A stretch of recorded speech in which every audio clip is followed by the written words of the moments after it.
Première partie, une pension bourgeoise, 5e section. D'où venez-vous donc si matin, ma belle dame dit madame Vauquer à madame Couture. Nous venons de faire nos dévotions à Saint-Étienne-du-Mont. Ne devons-nous pas aller aujourd'hui chez monsieur Taillefer? Pauvre petite, elle tremble comme la feuille, reprit madame Couture en s'asseyant devant le poêle, à la bouche duquel elle présenta ses souliers qui fumèrent. Chauffez-vous donc, Victorine, dit madame Vauquer. C'est bien, mademoiselle, de prier le bon Dieu d'attendrir le cœur de votre père, dit Vautrin, en avançant une chaise à l'orpheline. Mais ça ne suffit pas. Il vous faudrait un ami qui se chargeât de dire son fait à ce marsouin-là, un sauvage qui a, dit-on, 3 millions, et qui ne vous donne pas de dot. Une belle fille a besoin de dot dans ce temps-ci. Pauvre enfant, dit madame Vauquer. Allez, mon chou, votre monstre de père attire le malheur à plaisir sur lui. À ces mots, les yeux de Victorine se mouillèrent de larmes, et la veuve s'arrêta sur un signe que lui fit madame Couture. Si nous pouvions seulement le voir, si je pouvais lui parler, lui remettre la dernière lettre de sa femme, reprit la veuve du commissaire ordonnateur. Je n'ai jamais osé la risquer par la poste. Il connaît mon écriture. Ô femmes innocentes, malheureuses et persécutées, s'écria Vautrin en interrompant. Voilà donc où vous en êtes. D'ici à quelques jours je me mêlerai de vos affaires, et tout ira bien. Oh, monsieur, dit Victorine en jetant un regard à la fois humide et brûlant à Vautrin, qui ne s'en émut pas, si vous saviez un moyen d'arriver à mon père, dites-lui bien que son affection et l'honneur de ma mère me sont plus précieux que toutes les richesses du monde. Si vous obteniez quelque adoucissement à sa rigueur, je prierais Dieu pour vous. Soyez sûr d'une reconnaissance. J'ai longtemps parcouru le monde, chanta Vautrin d'une voix ironique. En ce moment, Goriot, mademoiselle Michonneau, Poiret descendirent, attirés peut-être par l'odeur du roux que faisait Sylvie pour accommoder les restes du mouton. À l'instant où les 7 convives s'attablèrent en se souhaitant le bonjour, 10 heures sonnèrent. L'on entendit dans la rue le pas de l'étudiant. Ah, bien, monsieur Eugène, dit Sylvie. Aujourd'hui vous allez déjeuner avec tout le monde. L'étudiant salua les pensionnaires et s'assit auprès du père Goriot. Il vient de m'arriver une singulière aventure, dit-il en se servant abondamment du mouton et se coupant un morceau de pain que madame Vauquer mesurait toujours de l'œil. Une aventure, dit Poiret. Eh bien, pourquoi vous en étonneriez-vous, vieux chapeau, dit Vautrin à Poiret.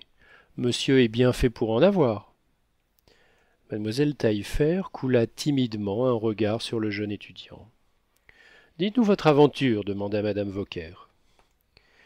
Hier, j'étais au bal chez madame la vicomtesse de Beauséant, une cousine à moi, qui possède une maison magnifique, des appartements habillés de soie, enfin, qui nous a donné une fête superbe, où je me suis amusé comme un roi. Tenez, dit Vautrin en interrompant net. Monsieur, reprit vivement Eugène, que voulez-vous dire? Je dis telé, parce que les rois telés s'amusent beaucoup plus que les rois. C'est vrai, j'aimerais mieux être ce petit oiseau sans souci que roi, parce que... fit Poiret l'idémiste. Enfin, reprit l'étudiant en lui coupant la parole, je danse avec une des plus belles femmes du bal, une comtesse ravissante, la plus délicieuse créature que j'aie jamais vue. Elle était coiffée avec des fleurs de pêcher. Elle avait au côté le plus beau bouquet de fleurs, des fleurs naturelles qui embaumaient. Mais, bah, il faudrait que vous l'eussiez vue. Il est impossible de peindre une femme animée par la danse. Eh bien, ce matin, j'ai rencontré cette divine comtesse sur les 9 heures, à pied, rue des Grès. Oh, le cœur m'a battu. Je me figurais... Qu'elle venait ici, dit Vautrin, en jetant un regard profond à l'étudiant. Elle allait sans doute chez le papa Gobseck, un usurier. Si jamais vous fouillez des cœurs de femmes à Paris, vous y trouverez l'usurier avant l'amant. Votre comtesse se nomme Anastasie de Restaud et demeure rue du Helder. À ce nom, l'étudiant regarda fixement Vautrin. Le père Goriot leva brusquement la tête. Il jeta sur les deux interlocuteurs un regard lumineux et plein d'inquiétude qui surprit les pensionnaires. Christophe arrivera trop tard. Elle y sera donc allée, s'écria douloureusement Goriot. J'ai deviné, dit Vautrin, en se penchant à l'oreille de madame Vauquer. Goriot mangeait machinalement et sans savoir ce qu'il mangeait. Jamais il n'avait semblé plus stupide et plus absorbé qu'il l'était en ce moment. Qui diable, monsieur Vautrin, a pu vous dire son nom demanda Eugène. Ah ah, voilà, répondit Vautrin. Le père Goriot le savait bien, lui. Pourquoi ne le saurais-je pas? Monsieur Goriot? S'écria l'étudiant. Quoi? Dit le pauvre vieillard. Elle était donc bien belle hier. Qui? Madame de Restaud. Voyez-vous le vieux Grigou? Dit madame Vauquer à Vautrin. Comme ses yeux s'allument. Il l'entretiendrait donc, dit à voix basse mademoiselle Michonneau à l'étudiant. Oh oui, elle était furieusement belle, reprit Eugène, que le père Goriot regardait avidement. Si madame de Beauséant n'avait pas été là, ma divine comtesse eût été la reine du bal. Les jeunes gens n'avaient Dieu que pour elle. J'étais le 12e inscrit sur la liste, elle dansait toutes les contredanses. Les autres femmes enrageaient. Si une créature était heureuse hier, c'était bien elle. On a bien raison de dire qu'il n'y a rien de plus beau que frégate à la voile, cheval au galop et femme qui danse. Hier en haut de la roue, chez une duchesse, dit Vautrin. Ce matin, en bas de l'échelle, chez un escompteur. Voilà les Parisiennes. Si leurs maris ne peuvent entretenir leur luxe effréné, elles se vendent. Si elles ne savent pas se vendre, elles éventreraient leur mère pour y chercher de quoi briller. Enfin, elles font les 100 000 coups. Connu, connu. Le visage du père Goriot, qui s'était allumé comme le soleil d'un beau jour en entendant l'étudiant, devint sombre à cette cruelle observation de Vautrin. Eh bien, dit madame Vauquer, où donc est votre aventure? Lui avez-vous parlé? Lui avez-vous demandé si elle voulait apprendre le droit? Elle ne m'a pas vu, dit Eugène, mais rencontrer une des plus jolies femmes de Paris rue des Grès, à 9 heures, une femme qui a dû rentrer du bal à 2 heures du matin, n'est-ce pas singulier? Il n'y a que Paris pour ces aventures-là. Bah, il y en a de bien plus drôles, s'écria Vautrin. Mademoiselle Taillefer avait à peine écouté tant elle était préoccupée par la tentative qu'elle allait faire. Madame Couture lui fit signe de se lever pour aller s'habiller. Quand les deux dames sortirent, le père Goriot les imita. Eh bien, vous l'avez vu? Dit madame Vauquer à Vautrin et à ses autres pensionnaires. Il est clair qu'il s'est ruiné pour ces femmes-là. Jamais on ne me fera croire, s'écria l'étudiant, que la belle comtesse de Restaud appartienne au père Goriot. Mais, lui dit Vautrin en l'interrompant, nous ne tenons pas à vous le faire croire. Vous êtes encore trop jeune pour bien connaître Paris. Vous saurez plus tard qu'il s'y rencontre ce que nous nommons des hommes à passion. À ces mots, mademoiselle Michonneau regarda Vautrin d'un air intelligent. Vous eussiez dit un cheval de régiment en entendant le son de la trompette. Ah, fit Vautrin, en s'interrompant pour lui jeter un regard profond que nous n'avons pas né où? Nos petites passions, nous. La vieille fille baissa les yeux comme une religieuse qui voit des statues. Eh bien, reprit-il, ces gens-là chaussent une idée et n'en démordent pas. Ils n'ont soif que d'une certaine eau prise à une certaine fontaine et souvent croupie. Pour en boire, ils vendraient leurs femmes, leurs enfants. Ils vendraient leur âme au diable. Pour les uns, cette fontaine est le jeu, la bourse, une collection de tableaux ou d'insectes, la musique. Pour d'autres, c'est une femme qui sait leur cuisiner des friandises. À cela, vous leur offririez toutes les femmes de la terre, ils s'en moquent. Ils ne veulent que celle qui satisfait leur passion. Souvent, cette femme ne les aime pas du tout. Vous les rudois, leur vend fort cher des bribes de satisfaction. Eh bien, Mes farceurs ne se lassent pas, et mettraient leur dernière couverture au mont-de-piété pour lui apporter leur dernier écu. Le père Goriot est un de ces gens-là. La comtesse l'exploite parce qu'il est discret, et voilà le beau monde. Le pauvre bonhomme ne pense qu'à elle. Hors de sa passion, vous le voyez, c'est une bête brute. Mettez-le sur ce chapitre-là, son visage étincelle comme un diamant. Il n'est pas difficile de deviner ce secret-là. Il a porté ce matin du vermeil à la fonte, et je l'ai vu entrant chez le papa Gobseck, rue des Grès. Suivez bien. En revenant, il a envoyé chez la comtesse de Restaud ce niais de Christophe qui nous a montré l'adresse de la lettre dans laquelle était un billet à quitter.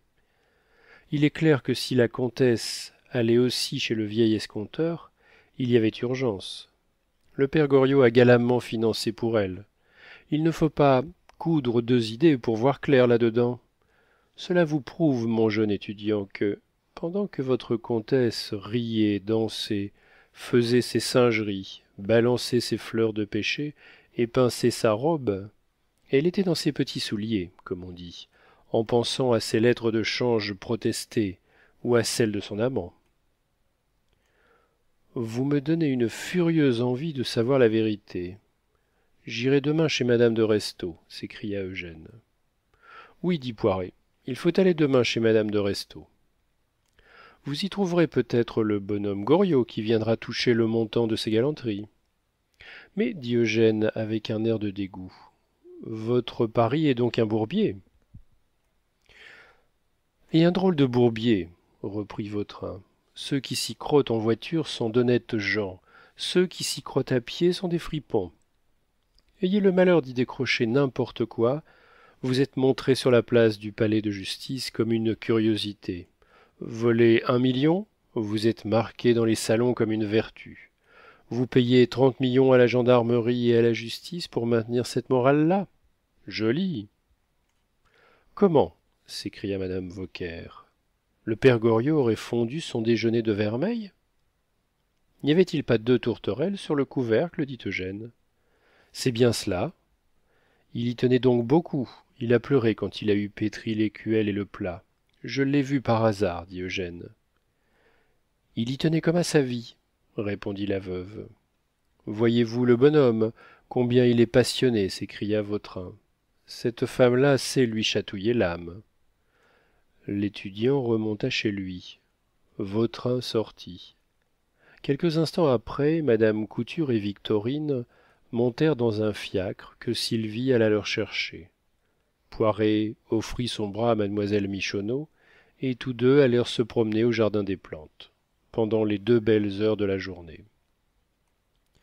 Eh bien, les voilà donc quasiment mariés, dit la grosse Sylvie.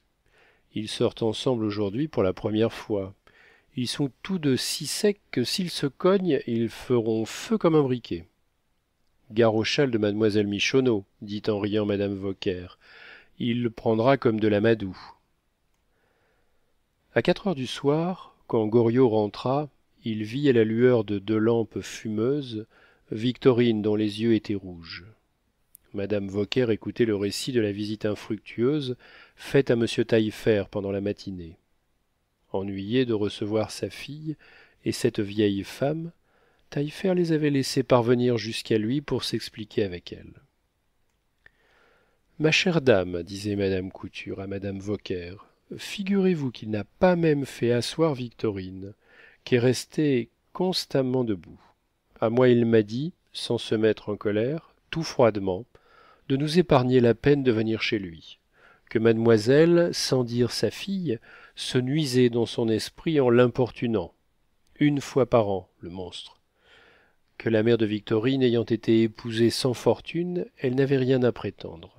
Enfin, les choses les plus dures qui ont fait fondre en larmes cette pauvre petite. La petite s'est jetée alors aux pieds de son père, et lui a dit avec courage qu'elle n'insistait autant que pour sa mère, qu'elle obéirait à ses volontés sans murmure, mais qu'elle le suppliait de lire le testament de la pauvre défunte. Elle a pris la lettre et la lui a présentée en disant les plus belles choses du monde et les mieux senties. Je ne sais pas où elle les a prises. Dieu les lui dictait, car la pauvre enfant était si bien inspirée qu'en l'entendant, moi, Je pleurais comme une bête. Savez-vous ce que faisait cette horreur d'homme? Il se coupait les ongles. Il a pris cette lettre, que la pauvre madame Taillefer avait trempée de larmes, et l'a jetée sur la cheminée en disant « C'est bon ». Il a voulu relever sa fille qui lui prenait les mains pour les lui baiser, mais il les a retirées. Est-ce pas une scélératesse? Son grand dadais de fils est entré sans saluer sa sœur. C'est donc des monstres? Dit le père Goriot. Et puis, dit madame Couture sans faire attention à l'exclamation du bonhomme, le père et le fils s'en sont allés en me saluant et en me priant de les excuser. Ils avaient des affaires pressantes. Voilà notre visite. Au moins il a vu sa fille. Je ne sais pas comment il peut la renier, elle lui ressemble comme deux gouttes d'eau. Les pensionnaires, internes et externes, arrivèrent les uns après les autres en se souhaitant mutuellement le bonjour et se disant de ces riens qui constituent, chez certaines classes parisiennes, un esprit drôlatique dans lequel la bêtise entre comme élément principal, et dont le mérite consiste particulièrement dans le geste ou la prononciation. Cette espèce d'argot varie continuellement. La plaisanterie qui en est le principe n'a jamais un mois d'existence. Un événement politique, un procès en cour d'assises, une chanson des rues, les farces d'un acteur, tout sert à entretenir ce jeu d'esprit qui consiste surtout à prendre les idées et les mots comme des volants et à se les renvoyer sur des raquettes. La récente invention du diorama, qui portait l'illusion de l'optique à un plus haut degré que dans les panoramas, avait amené dans quelques ateliers de peinture la plaisanterie de parler en ramas, espèce de charge qu'un jeune peintre, habitué de la pension Vauquer, y avait inoculée. Eh bien, monsieur Poiret, dit l'employé au muséum, comment va cette petite Santérama? Puis, sans attendre la réponse, mesdames, vous avez du chagrin, dit-il à madame Couture et à Victorine. Allons-nous dîner? S'écria Horace Bianchon, un étudiant en médecine ami de Rastignac. Ma petite estomac est descendue osque ad talones. Il fait un fameux froidorama, dit Vautrin. Dérangez-vous donc, père Goriot, que diable, votre pied prend toute la gueule du poêle. Illustre monsieur Vautrin, dit Bianchon, pourquoi dites-vous froidorama? Il y a une faute, c'est froidorama. Non, dit l'employé au muséum, c'est froidorama. Par la règle, j'ai froid aux pieds. Ah ah! Voici son Excellence le marquis de Rastignac, docteur en droit travers, s'écria Bianchon en saisissant Eugène par le cou et le serrant de manière à l'étouffer. Ohé les autres, ohé! Mademoiselle Michonneau entra doucement, salua les convives sans rien dire et s'alla placer près des trois femmes. Elle me fait toujours grelotter, cette vieille chauve-souris, dit à voix basse Bianchon à Vautrin, en montrant mademoiselle Michonneau. Moi qui étudie le système de Gall, je lui trouve les bosses de Judas. Monsieur l'a connu, dit Vautrin. Qui ne l'a pas rencontré, répondit Bianchon. Ma parole d'honneur, cette vieille blanche me fait l'effet de ces longs vers qui finissent par ronger une poutre. Voilà ce que c'est, jeune homme, dit le quadragénaire en peignant ses favoris. Et Rose, elle a vécu ce que vivent les roses. L'espace d'un matin. Ha ha! Voici une fameuse soupe au rama, dit Poiret en voyant Christophe qui entrait, en tenant respectueusement le potage. Pardonnez-moi, monsieur, dit madame Vauquer, c'est une soupe aux choux. Tous les jeunes gens éclatèrent de rire. Enfoncez, Poiret. Poirette, enfoncez. Marquez 2 points à maman Vauquer, dit Vautrin. Quelqu'un a-t-il fait attention au brouillard de ce matin? dit l'employé. C'était, dit Bianchon, un brouillard frénétique et sans exemple, un brouillard lugubre, mélancolique, vert, poussif, un brouillard Goriot. Goriorama, dit le peintre, parce qu'on y voyait goutte. Eh, milord Goriot, il est question de vous. Assis au bas bout de la table, près de la porte par laquelle on servait, le père Goriot leva la tête en flairant un morceau de pain qu'il avait sous sa serviette, par une vieille habitude commerciale qui reparaissait quelquefois. Eh bien, lui cria aigrement madame Vauquer d'une voix qui domina le bruit des cuillères, des assiettes et des voix. Est-ce que vous ne trouvez pas le pain bon? Au contraire, madame, répondit-il, il est fait avec de la farine d'étampes, première qualité. À quoi voyez-vous cela? Lui dit Eugène. À la blancheur, au goût. Au goût du nez, puisque vous le sentez, dit madame Vauquer. Vous devenez si économe que vous finirez par trouver le moyen de vous nourrir en humant l'air de la cuisine. Prenez alors un brevet d'invention, cria l'employé au muséum. Vous ferez une belle fortune. Laissez donc, il fait ça pour nous persuader qu'il a été vermicelier, dit le peintre. Votre nez est donc une cornue? Demanda encore l'employé du muséum. Cor quoi? Fit Bianchon. Cornouille, cornemuse, cornaline, corniche, cornichon, corbeau, cornac, cornerama. Ces 8 réponses partirent de tous les côtés de la salle avec la rapidité d'un feu de fil, et prêtèrent d'autant plus à rire que le pauvre père Goriot regardait les convives d'un air niais, comme un homme qui tâche de comprendre une langue étrangère. Corps? dit-il à Vautrin qui se trouvait près de lui. Corps aux pieds, mon vieux, dit Vautrin en enfonçant le chapeau du père Goriot par une tape qu'il lui appliqua sur la tête et qui le fit descendre jusque sur les yeux. Le pauvre vieillard, stupéfait de cette brusque attaque, resta pendant un moment immobile. Christophe emporta l'assiette du bonhomme, croyant qu'il avait fini sa soupe, en sorte que quand Goriot, après avoir relevé son chapeau, prit sa cuillère, il frappa la table. Tous les convives éclatèrent de rire. Monsieur, dit le vieillard, vous êtes un mauvais plaisant, et si vous vous permettez encore de me donner de pareils renfoncements, eh bien quoi, papa, dit Vautrin en l'interrompant, eh bien vous paierez cela bien cher quelque jour. En enfer, pas vrai? dit le peintre, dans ce petit coin noir où l'on met les enfants méchants? Eh bien, mademoiselle, dit Vautrin à Victorine, vous ne mangez pas? Le papa s'est donc montré récalcitrant? Une horreur, dit madame Couture. Il faut le mettre à la raison, dit Vautrin. Mais, dit Rastignac, qui se trouvait assez près de Bianchon, mademoiselle pourrait intenter un procès sur la question des aliments puisqu'elle ne mange pas. Hé, voyez donc comme le père Goriot examine mademoiselle Victorine. Le vieillard oubliait de manger pour contempler la pauvre jeune fille, dans les traits de laquelle éclatait une douleur vraie, la douleur de l'enfant méconnu qui aime son père. Mon cher, dit Eugène à voix basse, nous sommes trompés sur le père Goriot. Ce n'est ni un imbécile, ni un homme sans nerfs. Applique-lui ton système de Galles, et dis-moi ce que tu en penseras. Je lui ai vu cette nuit tordre un plat de vermeil, comme si c'eût été de la cire, et dans ce moment, l'air de son visage trahit des sentiments extraordinaires.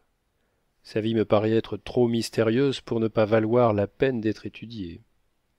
Oui, Bianchon, tu as beau rire, je ne plaisante pas. Cet homme est un fait médical, dit Bianchon. D'accord, s'il veut, je le dissèque. Non, tâte-lui la tête. Ah, bien, sa bêtise est peut-être contagieuse. 6e section. Le lendemain, Rastignac s'habilla fort élégamment et alla vers 3 heures de l'après-midi chez madame de Restaud, en se livrant pendant la route à ces espérances étourdiment folles qui rendent la vie des jeunes gens si belle d'émotion. Il ne calcule alors ni les obstacles ni les dangers, ils voient en tout le succès, poétisent leur existence par le seul jeu de leur imagination et se font malheureux ou tristes par le renversement de projets qui ne vivaient encore que dans leurs désirs effrénés. S'ils n'étaient pas ignorants et timides, le monde social serait impossible. Eugène marchait avec 1000 précautions pour ne se point crotter, mais il marchait en pensant à ce qu'il dirait à madame de Restaud. Il s'approvisionnait d'esprit, il inventait les réparties d'une conversation imaginaire, il préparait ses mots fins, ses phrases à la Talleyrand, en supposant de petites circonstances favorables à la déclaration sur laquelle il fondait son avenir.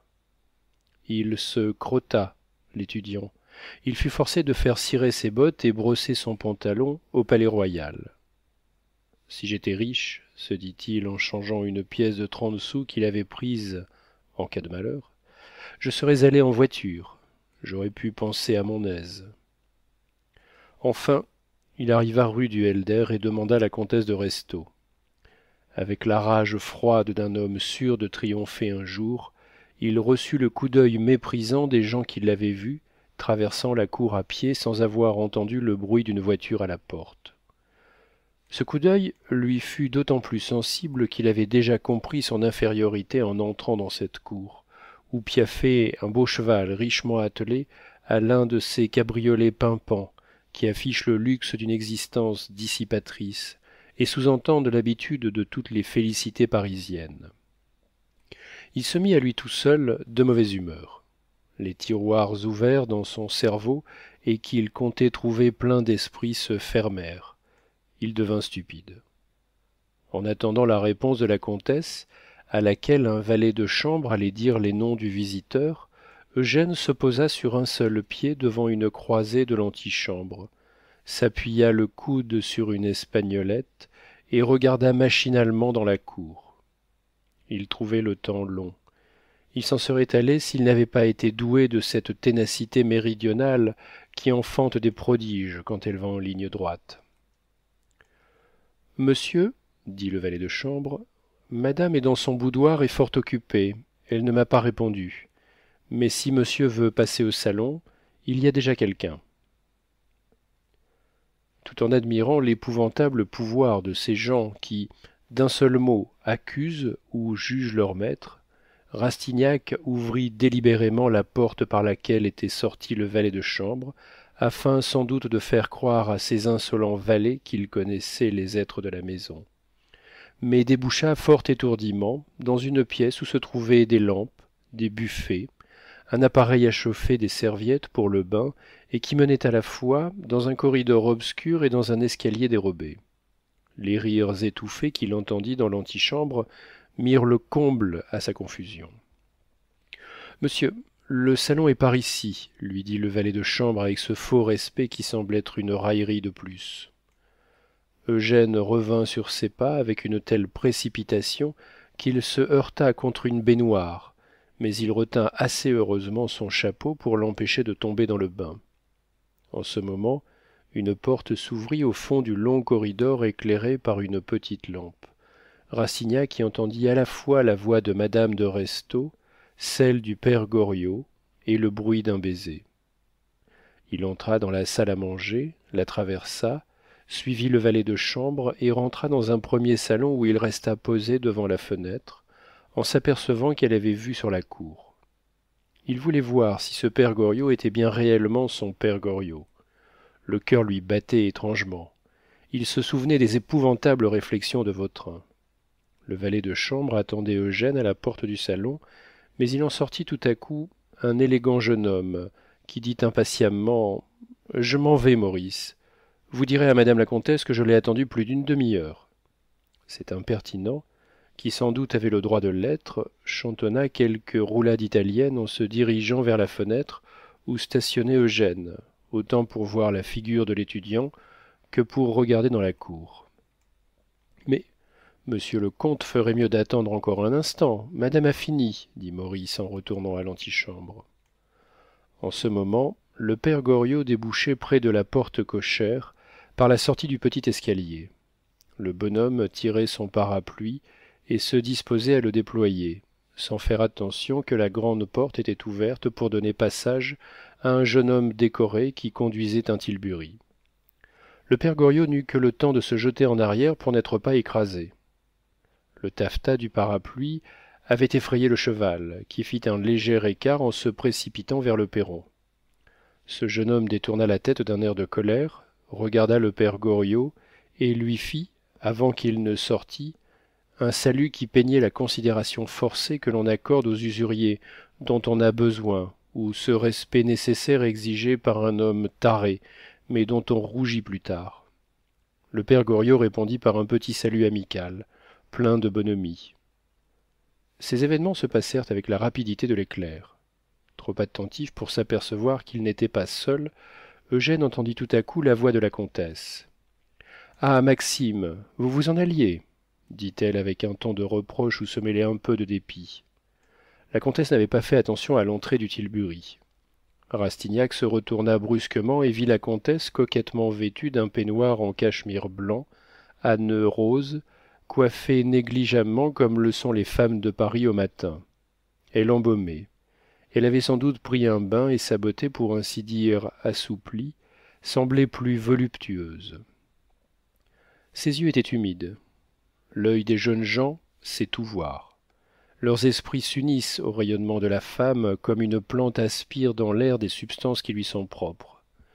Eugène sentit donc la fraîcheur épanouie des mains de cette femme sans avoir besoin d'y toucher.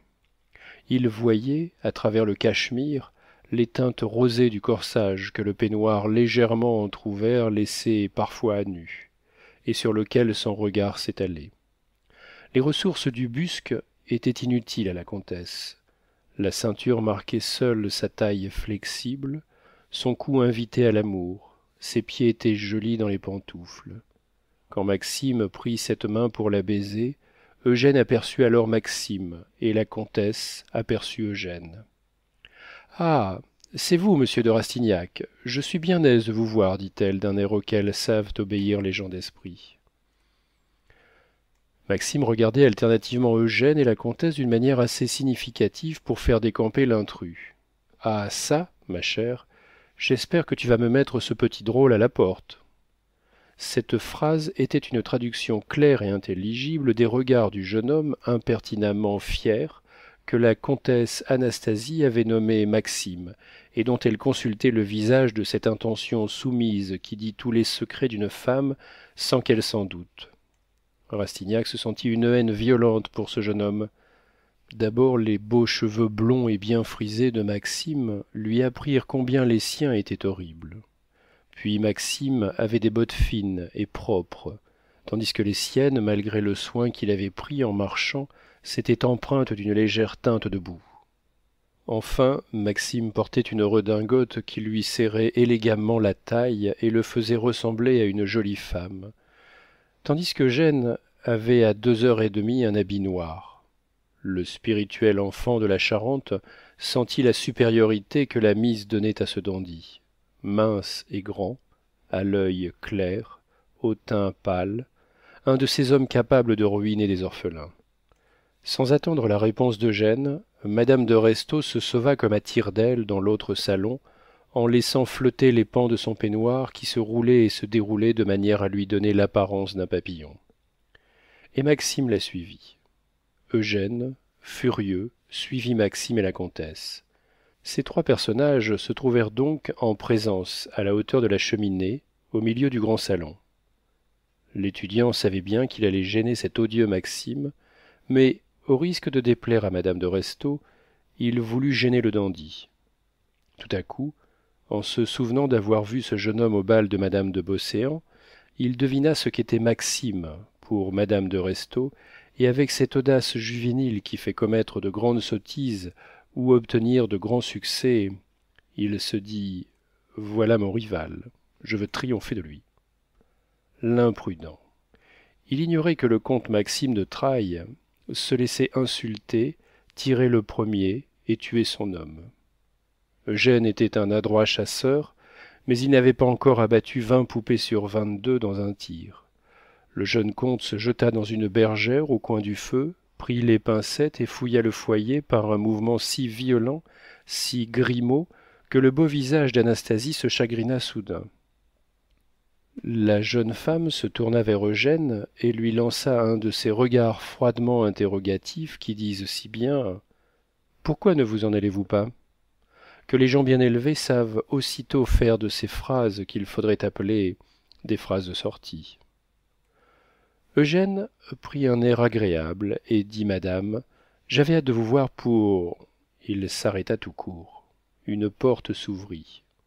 Le monsieur qui conduisait le tilbury se montra soudain, sans chapeau, ne salua pas la comtesse, regarda soucieusement Eugène et tendit la main à Maxime en lui disant « Bonjour !» avec une expression fraternelle qui surprit singulièrement Eugène. Les jeunes gens de province ignorent combien est douce la vie à trois. Monsieur de Restaud, dit la comtesse à l'étudiant en lui montrant son mari. Eugène s'inclina profondément. Monsieur, dit-elle en continuant et en présentant Eugène au comte de Restaud, et monsieur de Rastignac, parent de madame la vicomtesse de Beauséant, par les Marsillac, et que j'ai eu le plaisir de rencontrer à son dernier bal. Parent de madame la vicomtesse de Beauséant par les Marsillac. Ces mots que la comtesse prononça presque emphatiquement par suite de l'espace d'orgueil qu'éprouve une maîtresse de maison à prouver qu'elle n'a chez elle que des gens de distinction, furent d'un effet magique. Le comte quitta son air froidement cérémonieux et salua l'étudiant. Enchanté, dit-il, monsieur, de pouvoir faire votre connaissance. Le comte Maxime de Trailles lui-même jeta sur Eugène un regard inquiet et quitta tout à coup son air impertinent. Ce coup de baguette, dû à la puissante intervention d'un nom, ouvrit 30 cases dans le cerveau du méridional et lui rendit l'esprit qu'il avait préparé. Une soudaine lumière lui fit voir clair dans l'atmosphère de la haute société parisienne, encore ténébreuse pour lui. La maison Vauquer, le père Goriot étaient alors bien loin de sa pensée. Je croyais les Marsillac éteints, dit le comte de Restaud à Eugène. Oui, monsieur, répondit-il. Mon grand-oncle, le chevalier de Rastignac, a épousé l'héritière de la famille de Marsillac. Il n'a eu qu'une fille, qui a épousé le maréchal de Clarimbault, aïeul maternel de madame de Beauséant. Nous sommes la branche cadette, branche d'autant plus pauvre que mon grand-oncle, vice-amiral, a tout perdu au service du roi. Le gouvernement révolutionnaire n'a pas voulu admettre nos créances dans la liquidation qu'il a faite de la Compagnie des Indes. Monsieur votre grand-oncle ne commandait-il pas le Vengeur avant 1789 ? Précisément. Alors il a connu mon grand-père, qui commandait le Warwick. Maxime haussa légèrement les épaules en regardant madame de Restaud et eut l'air de lui dire « S'il se met à causer marine avec celui-là, nous sommes perdus. » Anastasie comprit le regard de monsieur de Trailles. Avec cette admirable puissance que possèdent les femmes, elle se mit à sourire en disant « Venez, Maxime, j'ai quelque chose à vous demander. Messieurs, nous vous laisserons naviguer de conserve sur le Warwick et sur le Vengeur. » Elle se leva et fit un signe plein de traîtrise railleuse à Maxime, qui prit avec elle la route du boudoir. À peine ce couple morganatique, jolie expression allemande qui n'a pas son équivalent en français, avait-il atteint la porte que le comte interrompit sa conversation avec Eugène. Anastasie, restez donc, ma chère, s'écria-t-il avec humeur. Vous savez bien que... Je reviens, dit-elle en l'interrompant. Il ne me faut qu'un moment pour dire à Maxime ce dont je veux le charger. Elle revint promptement, comme toutes les femmes qui, forcées d'observer le caractère de leur mari pour pouvoir se conduire à leur fantaisie, savent reconnaître jusqu'où elles peuvent aller afin de ne pas perdre une confiance précieuse et qui alors ne les choque jamais dans les petites choses de la vie. La comtesse avait vu d'après les inflexions de la voix du comte qu'il n'y aurait aucune sécurité à rester dans le boudoir. Ces contretemps étaient dus à Eugène. Aussi la comtesse montra-t-elle l'étudiant d'un air et par un geste plein de dépit à Maxime, qui dit fort épigrammatiquement au comte, à sa femme et à Eugène « Écoutez, vous êtes en affaires, je ne veux pas vous gêner. Adieu !» Il se sauva. « Restez donc, Maxime !» cria le comte. Venez dîner, dit la comtesse, qui, laissant encore une fois Eugène et le comte, suivit Maxime dans le premier salon, où ils restèrent assez de temps ensemble pour croire que monsieur de Restaud congédierait Eugène. Rastignac les entendait tour à tour éclatant de rire, causant, se taisant, mais le malicieux étudiant faisait de l'esprit avec monsieur de Restaud, le flattait ou l'embarquait dans des discussions afin de revoir la comtesse et de savoir quelles étaient ses relations avec le père Goriot. Cette femme, évidemment amoureuse de Maxime, cette femme maîtresse de son mari, liée secrètement au vieux vermicellier, lui semblait tout un mystère. Il voulait pénétrer ce mystère, espérant ainsi pouvoir régner en souverain sur cette femme si éminemment parisienne. Anastasie, dit le comte, appelant de nouveau sa femme. Allons, mon pauvre Maxime, dit-elle au jeune homme, il faut se résigner. À ce soir. J'espère, Nasie, lui dit-il à l'oreille, que vous consignerez ce petit homme dont les yeux s'allumaient comme des charbons quand votre peignoir s'entr'ouvrait. Il vous ferait des déclarations, vous compromettrait, et vous me forceriez à le tuer. Êtes-vous fou, Maxime dit-elle. Ces petits étudiants ne sont-ils pas, au contraire, d'excellents paratonnerres? Je le ferai, certes, prendre en grille par Restaud. Maxime éclata de rire et sortit suivi de la comtesse, qui se mit à la fenêtre pour le voir montant en voiture, faire piaffer son cheval et agitant son fouet. Elle ne revint que quand la grande porte fut fermée. Dites donc, lui cria le comte quand elle rentra, ma chère, la terre où demeure la famille de monsieur n'est pas loin de Verteuil, sur la Charente. Le grand-oncle de monsieur et mon grand-père se connaissaient. Enchanté d'être en pays de connaissance, dit la comtesse distraite. Plus que vous ne le croyez, dit à voix basse Eugène. Comment? dit-elle vivement. Mais, reprit l'étudiant, je viens de voir sortir de chez vous un monsieur avec lequel je suis porte-à-porte dans la même pension, le père Goriot. À ce nom enjolivé du mot père, le comte, qui tisonnait, jeta les pincettes dans le feu comme si elles lui eussent brûlé les mains et se leva. Monsieur, vous auriez pu dire monsieur Goriot, s'écria-t-il. La comtesse pâlit d'abord en voyant l'impatience de son mari, puis elle rougit et fut évidemment embarrassée. Elle répondit d'une voix qu'elle voulut rendre naturelle et d'un air faussement dégagé. Il est impossible de connaître quelqu'un que nous aimions mieux. Elle s'interrompit, regarda son piano, comme s'il se réveillait en elle quelque fantaisie, et dit « Aimez-vous la musique, monsieur ?» Beaucoup, répondit Eugène, devenu rouge et bétifié par l'idée confuse qu'il eut d'avoir commis quelque lourde sottise. Chantez-vous, s'écria-t-elle, en s'en allant à son piano dont elle attaqua vivement toutes les touches, en les remuant depuis l'ut d'en bas jusqu'au fa d'en haut. Rah! Non, madame. Le comte de Restaud se promenait de long en large. C'est dommage, vous êtes privé d'un grand moyen de succès. Caro, caro, caro, non dubitare, chanta la comtesse. En prononçant le nom du père Goriot, Eugène avait donné un coup de baguette magique, mais dont l'effet était inverse de celui qui avait frappé ses mots. Parent de madame de Beauséant, il se trouvait dans la situation d'un homme introduit par faveur chez un amateur de curiosités et qui, touchant par mégarde une armoire pleine de figures sculptées, fait tomber 3 ou 4 têtes mal collées.